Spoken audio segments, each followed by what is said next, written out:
അണുകുടുംബ രീതിയിലേക്ക് മാറിക്കൊണ്ടിരിക്കുന്ന വീടുകളിലെ മുതിർന്നവർക്ക് പരിചരണം നൽകുന്ന ശ്രീതങ്കം ഹോം കെയർ സർവീസസിന്റെ ഓഫീസ് പുതയിടം ക്ഷേത്രത്തിന് സമീപം പ്രവർത്തനം തുടങ്ങി. സേവനം ഇന്ത്യയിൽ എല്ലായിടത്തും ലഭ്യമാണെന്ന് ഭാരവാഹികൾ പറഞ്ഞു. ശ്രീതങ്കം ഹോം കെയർ സർവീസസിന്റെ ഓഫീസ് കായംകുളം പുതിയിടം ക്ഷേത്രത്തിന് പടിഞ്ഞാറുവശം പ്രവർത്തനം ആരംഭിച്ചു. കേരള വ്യാപാരി വ്യവസായി ഏകോപന സമിതി കായംകുളം യൂണിറ്റ് പ്രസിഡന്റ് സുനിൽ സബാദ് ഉദ്ഘാടനം ചെയ്തു. അണുകുടുംബ സംവിധാനമായ ഇന്നത്തെ സാഹചര്യത്തിൽ വീട്ടിലുള്ള മുതിർന്ന അച്ഛനമ്മമാരെ വേണ്ട വിധത്തിൽ പരിചരിക്കാനോ വീട്ടുകാര്യങ്ങൾ കൃത്യമായി നടത്തിക്കൊണ്ടു പോകാനോ ബുദ്ധിമുട്ടുന്ന വീട്ടമ്മമാർക്ക് ഒരു കൈത്താങ്ങായിട്ടാണ് സ്ഥാപനത്തിന്റെ പ്രവർത്തനം.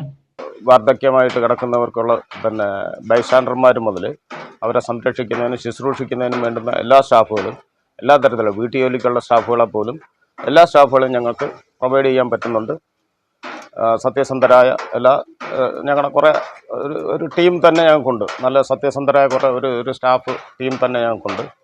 അത് മെയിൽ നേഴ്സ് ആയാലും ശരി തന്നെ, ഹോം നേഴ്സുമാരായാലും ഹൗസ് മെയ്ഡുമാരായാലും സെക്യൂരിറ്റി സ്റ്റാഫുകളായാലും ശരി തന്നെ, എല്ലാ തരത്തിലും.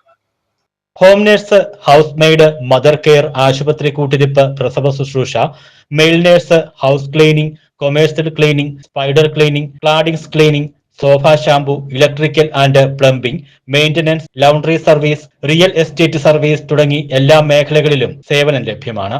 എല്ലാ രംഗത്തും പരിചയസമ്പന്നരായ വലിയൊരു ടീം സേവനത്തിനായി ഞങ്ങൾക്കൊപ്പമുള്ളതായി പ്രൊപ്പറേറ്റർ സതീശൻ അറിയിച്ചു. ചടങ്ങുകൾക്ക് വാത്തുശ്ശേരിൽ മനോഹരൻ, ശാന്തിദാസ്, വാർഡ് കൗൺസിലർ ലേഖ സോമരാജൻ, മുൻ councillor MAK Azad, Nelson, Rajan, Sreedev, Satheesan കൂന്തോളിൽ എന്നിവർ പങ്കെടുത്തു. News bureau, Kayamkulam.